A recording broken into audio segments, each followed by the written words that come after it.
right, so now we're gonna move into the soft tissue. So again, once again, in a perfect world, if this was mid-shift, the chiropractor on their way out might push these buttons to turn them off. But when a patient comes into the room, what's really important, this paper is super absorbent, and if you look at it the wrong way, it makes a mark and it can look really disgusting just from people laying on it. So it's always important to make sure that the paper is clean. And I know this one's missing the clip. To make sure that the room is always in good working order, and preferably that the table is turned off. Now, what is going on? I thought it was up. I thought you had to put it down. So what we're going to do now, so we've just gotten all of the patient's information, so we're going to have them now get on the table. And so the first thing we need to do is make sure that patients remove any sharp objects from their pockets. Some men carry like a lot of clunky keys.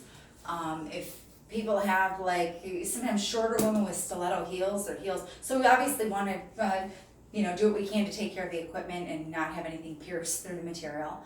Sometimes patients, if you don't remind them, will actually try to lay face down with their glasses on. For people who've worn glasses a long time, it's like part of their face, or with their hat on. Sometimes they don't know that they should be taking those things off. So when we have a patient get on the table, we first ask them to remove any sharp objects from their pockets, take off their glasses. Sometimes if patients have a really long necklace, it actually can go down here and get caught. And so it's a good idea that if they have a long necklace, that could be problematic, or big earrings even, that you ask them to take off anything like that. If it's a small necklace, usually it's not a problem, but if you think that it could be, then you ask them to remove all of those. And then we ask them to basically, we tell them the chiropractor will be right in, and what I'm going to do is get you in position on the table, and then we're going to do some soft tissue massage work to get you all comfortable, loosened up. And patients usually love this part of the treatment. But what we basically ask a patient to do is, okay, if you come right this way, Liz, and I'm going to have you lay face down, your face is going to go here, and your arms are actually going to go on this part here. So sometimes, patients sometimes in severe pain will get on the table in all sorts of manners. So what we want to do, we want to try to get the patient positioned perfectly at this point so that when the chiropractor comes in, they're ready for treatment. So what does that mean? Well, the first thing is that it's very important where the shoulders are. So patients naturally will lay on the table like this, and if you notice, their shoulders will be on this neck piece, which means that as we're working with the neck, we will have to set the tension for this piece a lot higher. We're gonna have to put a lot more pressure if this is supporting the weight of their shoulders. So 9 times out of 10, we have to ask the patient to move down a little bit. So we'd say, would you be so kind as to move down just a few inches? What we want is we want the shoulder right up to the piece. We do not want a big gap, so Liz, move down just a little more. We don't want a gap to where this space is totally open, to where their head is totally unsupported. I like the shoulders kind of right up to the piece, and move up just an inch or so, perfect, to where their shoulders are not putting weight on the headpiece, but is covered like that. The other thing that's very important is that we adjust this lower part of the table. So this table is extendable.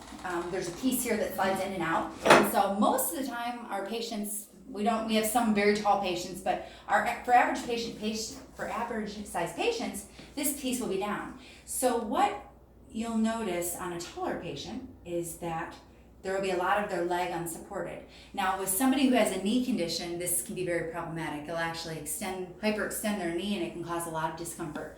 So in this instance, we would just pop this piece up to extend it, just like that. This is about perfect. We want to just make sure that as much of their leg is supported, but we want to make sure that their feet obviously can go straight down. Now, Liz, just for illustration purposes, can you move up about 3 inches? So if we had, or maybe a little more, if we had a really short patient and this bottom piece is under their ankle, sometimes they're uncomfortable and they're moving their feet, and if they have ankle problems, that can be problematic. So it's equally as important if we have a short patient to make sure that we put it down so that we're not causing any ankle discomfort, but again, so the leg is as well supported as possible. All right, Liz, I can have you move back down into position. So for a patient undergoing care, the only time that we wouldn't do this is if they have expressed that there are some patients who are in so much pain that we don't do this right away. That's kind of like a special circumstance. Or if the patient says, gosh, I'm so tired, I just don't really want the machines, that's perfectly fine. That'd be something important to tell the doctor. But 9 times out of 10 patients really like it. And so we typically, we're going to use this machine here. And so we basically let them know, all right, we're just gonna get you loosened up. And so you press the power button to turn it on. Usually it'll automatically default to the setting that I typically like the most.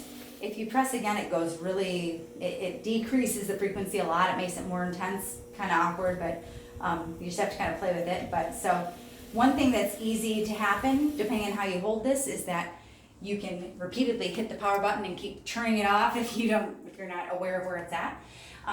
So basically, I always like to let patients know, okay, we're just gonna do a little bit of vibrational massage on your back. If there's anything that's uncomfortable or if the pressure isn't right, make sure that you let me know. Sometimes patients that are shy will lay there and suffer and they'll tell somebody else or complain or be unhappy when they leave versus telling you that's too much pressure. So I always make sure to give them permission to give me feedback, and then I ask them as I'm going through the treatment as well. And so basically, we just start with upper back. And so you don't want to apply tremendous pressure, but you can kind of ask, how's that feeling? Does that feel good, Liz? Mm-hmm. So usually I go up the center of the spine. And, depending as you get to know the patient, some patients can tolerate and appreciate more pressure. And then usually I come to the side and I go around the shoulder area. And so some patients are real ticklish. You just kind of have to watch how they respond. If they're responding really ticklishly, you don't want to keep going over that same area. And then we'll do the other side. So this is about like a 4 to an 8 minute deal. If you know that the chiropractor is right across the room with a new patient in the other room, for example, so now we're gonna move down to your low back, you want to, so basically the only reason that the chiropractic assistant would cut this short and leave is, I'll stop this for a while here, is if, number one, if the chiropractor's right next door just waiting, let's say that it's like a slower time when patients are not back to back, then you want to do 5 or 7 minutes, make the patient feel comfortable and unless the patient's in a big hurry, but 5 minutes is a good average, then you'll want to get the chiropractor. If the chiropractor is in the back taking x-rays or with a new patient and you know that the patient's going to be laying here face down for a long time, we want the chiropractic assistant to stay in here because with the machine on their back, the patient will be happy maybe to wait 10 minutes. They might even feel like they got something extra. But if the chiropractic assistant, does 2 or 3 minutes and says, okay, doctor, I'll be right with you and leaves, then the patient gets to lay here for 7 minutes thinking about how angry they are that they're having to wait, and they get agitated, and every minute feels like a lot longer. And sometimes they even get up out of position and they're sitting in the chair, and then when the chiropractor comes in, they've got to get the patient repositioned and everything. So especially if the chiropractor is right across the room next door, there's really no value in leaving because you can't load the next room and the patient's going to be waiting. So we want to fill that time and just make it as great an experience. So in a perfect world, we just run this along the spine. Usually then I do the same thing in the low back. I go along the lumbar spine. Is that pressure good? Mm-hmm. And then what I like to do, obviously I'm doing a lot of talking because this is a video, about that, but usually I go along the sacral base then and then down to the gluteal area. And I like to ask patients if the pressure's okay and if they're comfortable more, even if they're like, yeah, because then they really know that I care and I want to know, versus just telling them to let me know, sort of thing. So I ask patients regularly. And I also watch if they start to fidget or they squirm or they flinch, then I pay attention and ask them. And it might just be that you need to lighten pressure and that is an area that you need to work. But we try to stay directly off the spine directly with the machines. None of them feel great on the spine. We want to stay on the muscles. And so we just basically do this. Now normally, you would not be talking continuously like I am with a patient. But this is an excellent opportunity to educate them. So what we want to do is we want to basically, everything that we do here for patients, we want to be reconfirming the fact that they made the right decision, they chose the right clinic, and that nothing that we are doing is just a waste of time. Everything has a purpose. And so, like with this machine, for example, I'll literally tell a patient this every single time they come for 24 treatments in a row. Okay, this vibration massage is wonderful because it's bringing circulation and blood flow to these spasm muscles. It gives them the message to relax and eases everything up. And if the patient is thinking about what I'm saying and thinking about their muscles relaxing and thinking about blood flow, that's actually going to make their their treatment better and more effective. And it's also going to, again, some people think, oh, that's just a stupid massager, I have one of those at home.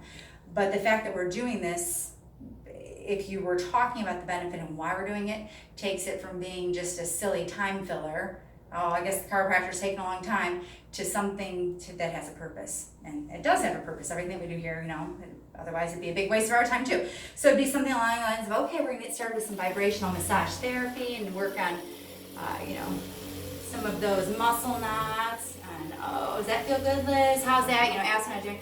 Great, yep, this vibration is awesome because it's really gonna bring blood flow and circulation. When your muscles are really spasm like they've been, it actually, I don't know if you know this, but it reduces blood flow to the area of the tissue, and blood flow and circulation is so needed, for healing. So we're just gonna give your muscles the message that they need to take a chill pill. Is that okay? And actually, like I said, patients like it. And you would think that if you said it once, they would remember, but you have to tell a patient something so many times. So sometimes it might feel like you're like a broken record, like it's obnoxious, but don't feel that way, because we want them to get to the point where they know what we're doing, because then they'll be out having lunch with their girlfriend and they'll be like, oh, the clinic I go to, they actually do this vibrational massage and it's awesome because it helps bring blood flow to the area, it's great for muscle spasms. They'll start talking about the benefit of why we do. So our best thing that we can do with patients is to highly educate them. So in a perfect world, this happens for about 5 or 6 minutes, and then the chiropractor comes up to the door, sees one flag up, the card's outside, they're able to see who's in, so the chiropractor will knock, and then come in. Now, if sometimes the chiropractor's been somewhere and they don't know exactly how far through the process. If the chiropractor interrupts you early and you're still getting the subjective information, they'll be able to see that you're still talking with the patient's not in position, and they will say something like, oh, Liz, I'll be right back. I'll let you finish getting the information and get Mrs. Smith into position. What we don't want to do is kind of interrupt that intake process and getting them into position. Or let's say that the patient just laid down and you're only 1 minute into it, and Mrs. Smith always really loves this part, just because the chiropractor came in. It could be that 12 patients are waiting and we need to cut it short, but it's not a bad idea to say, oh, I'm just about 1 minute into this, can I give her an extra few minutes? Because patients really love this part, and probably 9 times out of 10 the chiropractor will say, absolutely, sure thing, I'll see you in 3 minutes. And then the patient again just feels like they're getting their full, value of the treatment. But assuming that the patient comes in and you've been doing this for 4 or 5 minutes, you're gonna turn the machine off. And then you're going to proceed to give the chiropractor what we call like a 30 or 60 second overview. So it's okay if you have to go back and look at the notes, but what we want to do at this point, sometimes it could take 10 minutes for you to get all of the information and chart everything. We want to then take that information and give the chiropractor all of the most important highlights in about 30 or 60 seconds, and we want to do this in front of the patient so that the patient has absolutely no doubt that the chiropractor knows all the information that they just gave. And then basically the chiropractor at that point would ask any clarifying questions or thank you, and at that point the chiropractor would take over the patient visit, and the chiropractic assistant would leave to go prepare the next room and then grab the next patient, and we'd repeat the whole thing over again. But a 30 second overview would sound something like, oh, Dr. Hunter, yeah, great to see you. Mrs. Smith here. She was just telling me that she's actually overall feeling a little bit better since her last visit. She didn't have to take as much pain medicine this morning as normal, and she actually had a day over the weekend when she was almost pain-free. But when she woke up this morning, she was feeling quite a bit of stiffness. We missed her last week for one visit because she had to go out of town. She definitely noticed the blah, blah, blah. But she's been doing a great job of wearing her neck brace and doing her exercises at home, and she already did her therapies here, some sort of that thing. So again, we just want to hit all of the important highlights.